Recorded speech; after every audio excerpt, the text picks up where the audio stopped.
మీరు బయలుదేరండి, నేను తర్వాత వస్తాను.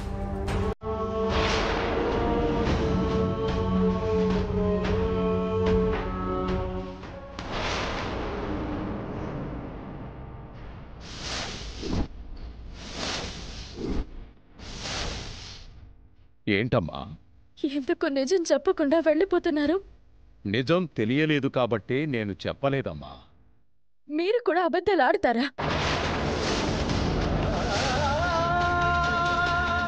నాకంత అవసరమేముందమ్మా? నాకు తెలిసింది చెప్పాను. లేదు, మీరు అబద్ధం చెప్తున్నారు. మీరు అబద్ధమే చెప్తున్నారు. ఆ రోజు నా కూతురు గురించి చెప్పకపోతే ఆత్మార్పణ చేసుకుంటానని శపథం చేసినట్టు మాట్లాడారు. చివరికి మెల్లగా జారుకుంటున్నారు. మాట నిలబెట్టుకోలేకపోయాను కాబట్టి ప్రాణం తీసుకోమంటావా? అలాంటి దారుణమైన కోరికలు కోరుకునే పాపిని కాదు. సమయం వచ్చినప్పుడు నీ బిడ్డ గురించి తెలుస్తుందిలే అమ్మా. నా కూతురెవరో తెలియలేదని మీరు అందరినీ నమ్మించగలిగారు, కానీ నేను మాత్రం నమ్మలేదు.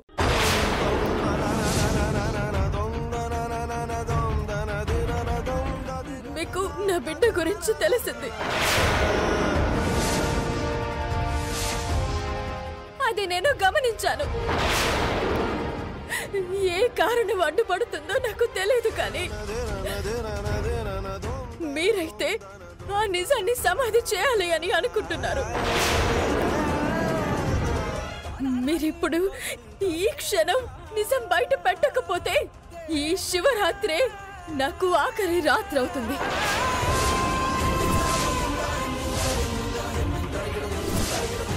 అలాంటి మాటలు మాట్లాడకమ్మా. నేను మాట వరసకు అన్నాను అని అనుకుంటారేమో. మీ కళ్ళ ముందే చేసి చూపిస్తాను. మీరు కాదు, నేను ఆత్మార్పణ చేసుకుంటాను.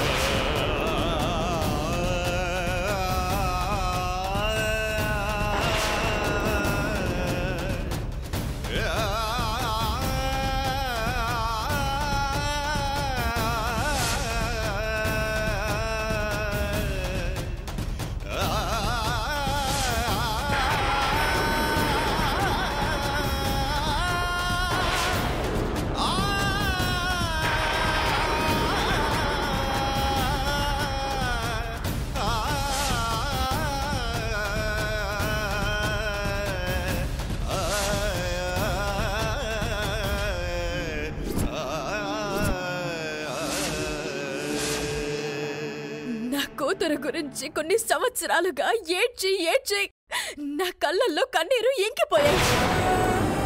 బిడ్డ బ్రతుకుందని తెలిసి ఆ బిడ్డని చేరుకోలేకపోతే ఓ తల్లికి ఈ బ్రతుకెందుకు? ఈ నరకం కంటే చావే నయం కదా. అందుకే ఇక నాకు ఈ ఊపిరి అవసరం లేదు.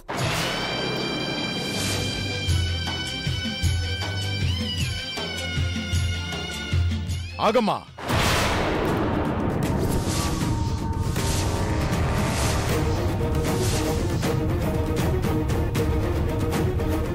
చెప్తానమ్మా.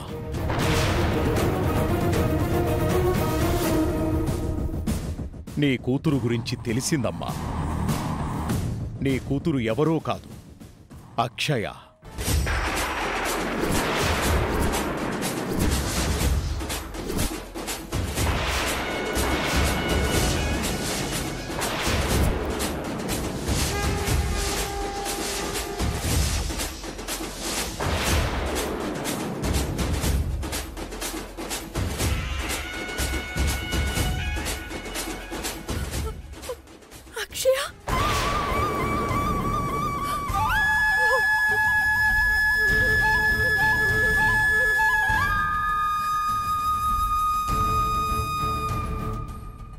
నేను చేసిన యాగ ఫలితంగా నాకు తెలిసిన నిజం అదేనమ్మా. నువ్వు కన్నబిడ్డ ఎవరో కాదు, అక్షయనే. అక్షయనే.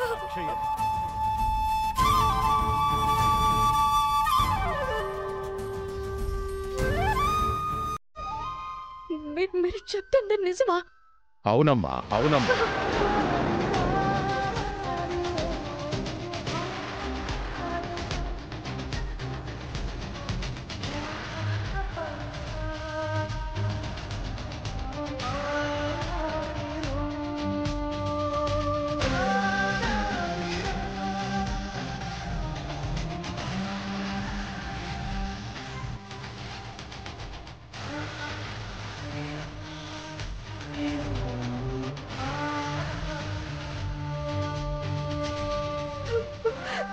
నా కడుపున పడింది అక్షయనా? నేను 9 నెలలు మోసింది అక్షయనా?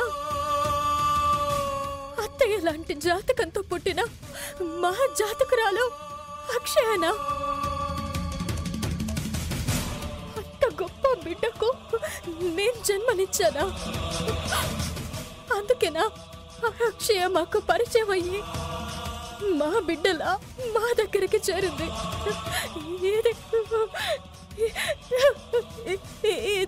ఇది నేను నమ్మలేకపోతున్నాను. ఇంతకాలం నా కళ్ళ ముందే ఉన్నా ఈ తల్లి మనసు కనిపెట్టలేకపోయిందా? భగవంతుడా, తల్లి బిడ్డలతో ఏం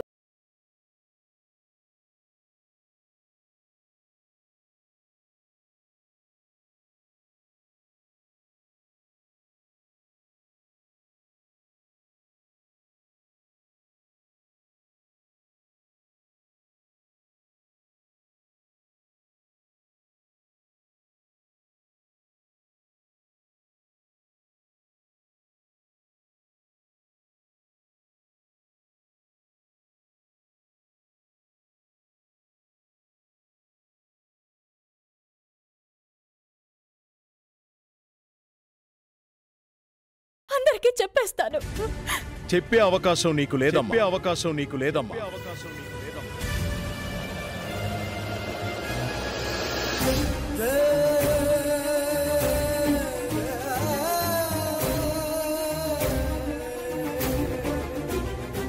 ఆ అవకాశం ఉండుంటే నేనే చెప్పుండేవాణ్ణి కదా. ఎందుకు లేదు? అద్భుతమైన జాతకం గల నీ కూతురు జాతకంలో ఆ శివయ్య పెద్ద మెలిక పెట్టాడమ్మా. ఏంటది? అమ్మా అన్న పిలుపు. ఏమంటున్నారు మీరు? అమ్మా అనే పిలుపు తల్లి పాలిట వరం, కానీ నీ పాలిట మాత్రం శాపం.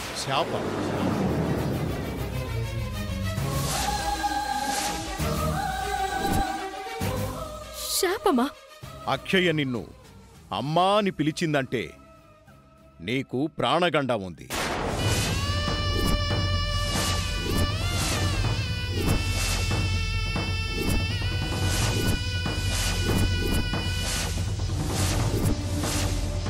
అవునమ్మా, ఇది నువ్వు నమ్మలేని నిజం.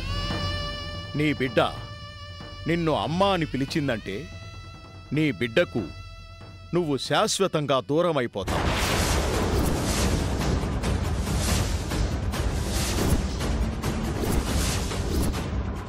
యాగం ముగిసిన తర్వాత, నీ బిడ్డ గురించి తెలిసిన తర్వాత చెప్పాలనుకున్న సమయంలో ఆకాశవాణి ద్వారా ఈ వార్త అందింది.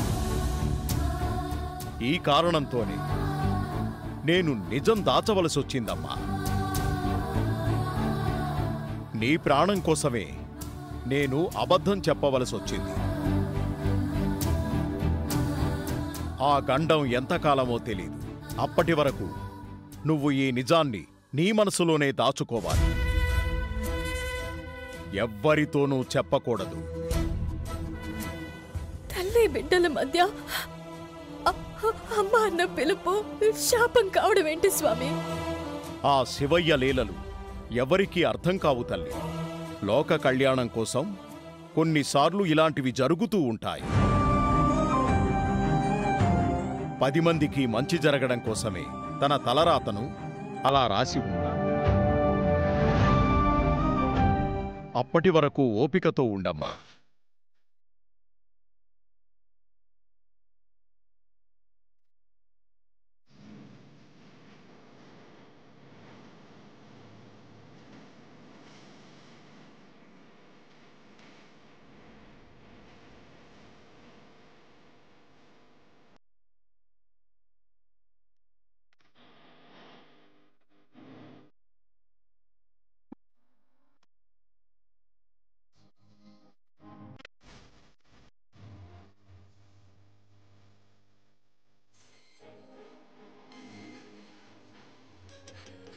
ఏడడుగుల జీవితమా ఇది దేవుడి శాస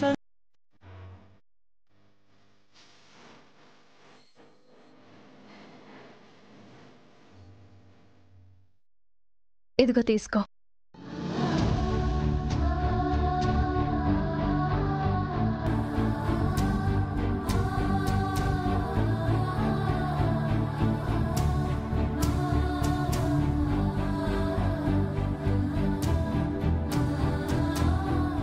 అమ్మే, మా అమ్మ. నాకు జన్మనిచ్చిన అమ్మను దర్శించుకునే భాగ్యం నాకెప్పుడు కలుగుతుందో.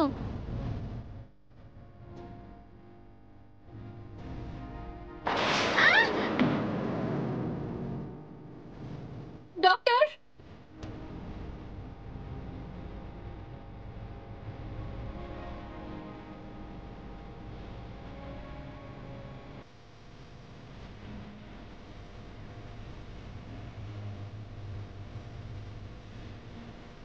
అమ్మా అని పిలువమ్మా. నా నోటి నుంచి మొదటిసారి ఆ పిలుపు మా అమ్మని చూసినప్పుడే రావాలి. ఏ రోజైతే మా అమ్మ నాకు కనిపిస్తుందో అప్పుడు మా అమ్మనే పిలుస్తాను.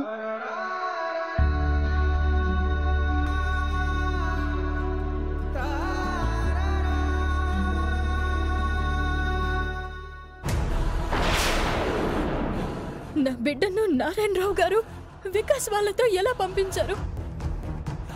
ఏదో జరుగుతుంది. నా బిడ్డ ఏదో ఆపదలో ఉంది. అక్షయ, అక్షయ, అమ్మా, మా అక్షయ్ని ఏమైనా చూసారా? అక్షయ్ని ఇందాక వాళ్ళ అమ్మ నాన్న తీసుకెళ్లిపోయారు కదా అవని.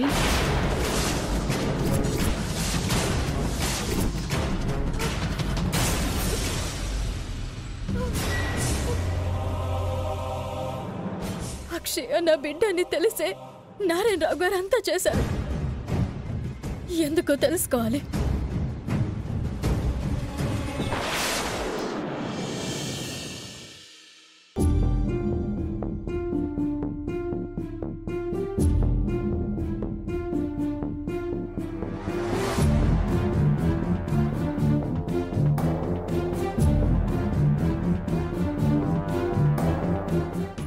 బావున్నావమ్మా? అవని,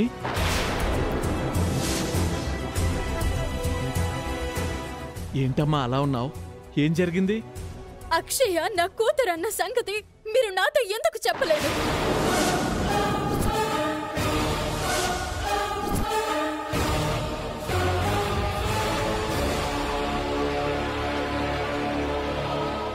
నిన్న గుడిలో ఆ సిద్ధేశ్వర స్వామి ద్వారా నాకు నిజం తెలిసింది.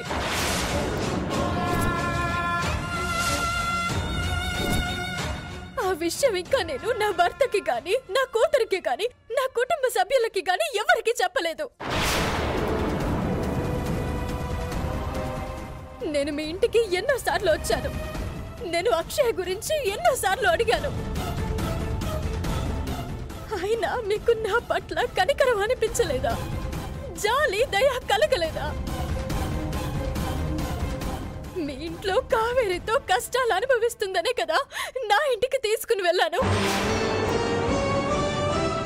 అప్పుడైనా అక్షయ మీ కూతురేనమ్మా అని ఎందుకు చెప్పలేకపోయారు?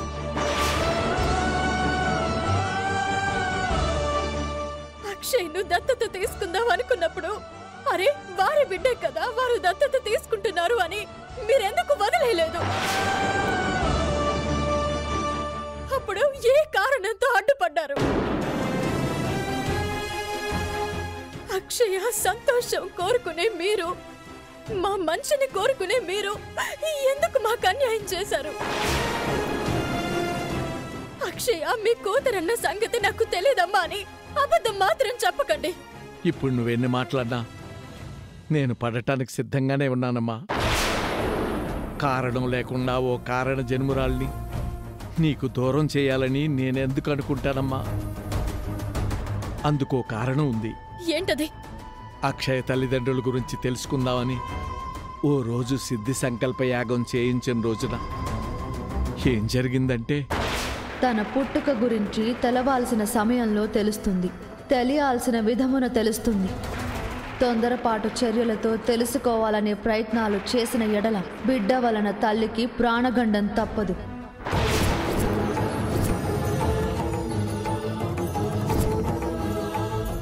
ఆ తర్వాత మీరే తల్లిదండ్రులని ఓ రోజు మీరు గుడి దగ్గరికి వచ్చి అడిగినప్పుడు తెలిసిందమ్మా. ఆ రోజు నేను నిజం చెప్పినట్టు అక్షయ్ నిన్ను అమ్మా అని పిలిచినట్టు నేను ఊహించుకున్నానమ్మా. నన్ను అమ్మా అని పిలవమ్మా. అమ్మా అమ్మా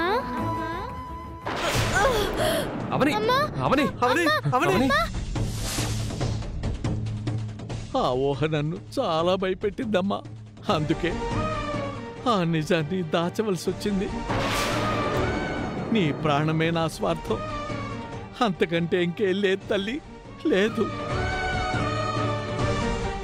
ఇంత మంచి తల్లిదండ్రుల దగ్గర నిజం చెప్పలేకపోతున్నందుకు ఆయన బాధపడని రోజంటూ లేదమ్మా.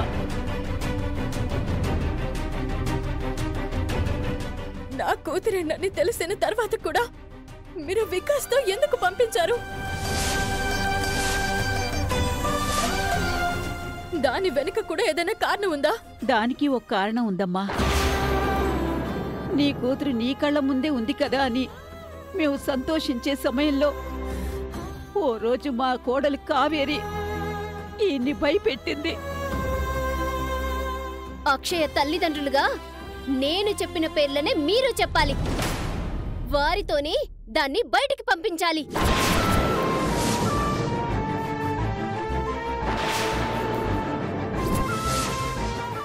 ఆ విధంగా అప్పుడు అలా చేయాల్సి వచ్చింది. కొందరు పరిస్థితుల్ని అదుపు చేసుకోగలుగుతారు, మరికొందరు పరిస్థితులకి లొంగిపోతారమ్మా. మా పరిస్థితి కూడా అంతేనమ్మా. జరిగిన దాంట్లో మా తప్పేదైనా ఉంటే మమ్మల్ని క్షమించమ్మా, క్షమించు. ఓ తల్లి జీవితం, ఓ బిడ్డ జీవితం ఇంతమంది చేతుల్లో నలిగిపోతుందని నేను ఏనాడు అనుకోలేదు. నలుగురి మంచి కోరుకునే మా తల్లి బిడ్డలను అందరూ కలిసి శాపగ్రస్తులుగా మార్చేశారు.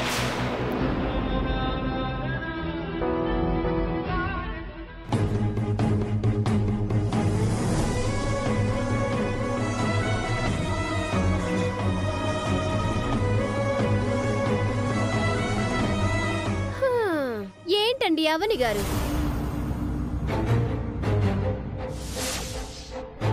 ఇలా వచ్చారు?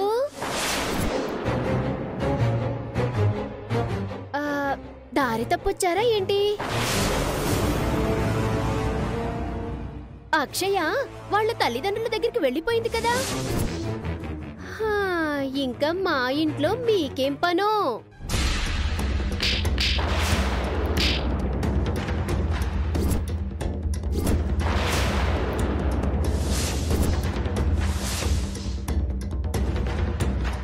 ఏయ్, నన్నెందుకు కొట్టావే? ఎక్కువ మాట్లాడేవంటే పీక మీద కాలేసి తొక్కుతా. మనిషివా పశువా? డబ్బు కోసమేనా అక్షయ్ని ఎవరి ఇంటికి పంపించేశావు? నన్ను అడుగుంటే నీ మొహాన ఎంత కావాలంటే అంత డబ్బు కొట్టుండేదాన్ని కదా. కక్కుర్తిదానా? హే మోయ్!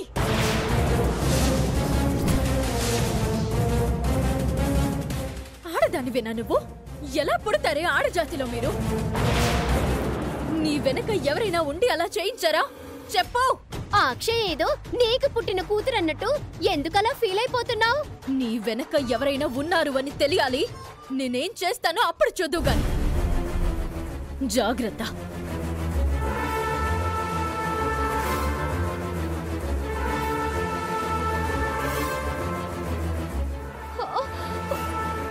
ఏం మాయ రోగం వచ్చింది దానికి?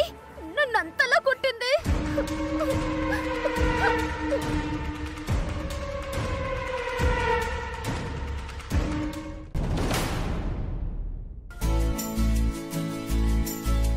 అవని, అవని, అవని, అవని, అవని, అవని ఎక్కడుంది? ఏమోరా, నీ రూమ్లో లేదా? లేదక్క, ఫోన్ కూడా వదిలి వెళ్ళిపోయింది. ఎక్కడికి వెళ్ళిందో అర్థం కావట్లేదు. కూతురు గురించి తెలిసిపోతుందని నేను చాలా ఆశపడింది. చివర్లో సిద్ధేశ్వర స్వామి చేతులు ఎత్తేసేసరికి బాగా డల్ అయిపోయింది. పాపం దాని బాధ పగవారికి కూడా రాకూడదు. బిడ్డ గురించి తెలియనన్ని రోజులు ఒకలాంటి బాధ, బ్రతికుందని తెలిసిన తర్వాత మరొకలాంటి బాధ.